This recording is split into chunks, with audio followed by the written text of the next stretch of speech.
अस्सलाम दोस्तों, मेरा नाम है मिर्ज़ा नुमैर अहमद बेग और आप देख रहे हैं मेरा यूट्यूब चैनल विंडीआईआर स्टेट। एक मुफ्त और open source disk usage analyser है जो विंडोज़ के लिए है। ये आपको दिखाता है कि आपकी डिस्क की जगह कैसे इस्तेमाल हो रही है।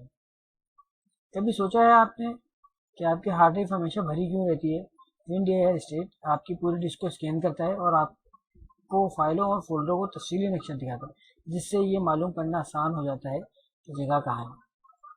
तो मैं आपको दिखाता हूँ। जैसे ये आईएसओ है, अब आईएसओ में मेरी कहाँ कहाँ जगह यूज़ हो रही है। 82% मेरी सिर्फ ये वाली फाइल यूज़ कर रही है। अब इस फाइल के अंदर चेक कर लूँगा मैं जाके इसके अंदर क्या क्या आईएसओ पड़े हुए हैं। तो ये बता रहा है कि इसमें मुख्तलिफ आईएसओ हैं इस साइज़ के, इसकी वजह से आपकी कैपेसिटी बढ़ी हुई है। तो ये बहुत अच्छा टूल है, आप लोग इस्तेमाल करें। मिलते हैं नेक्स्ट वीडियो में।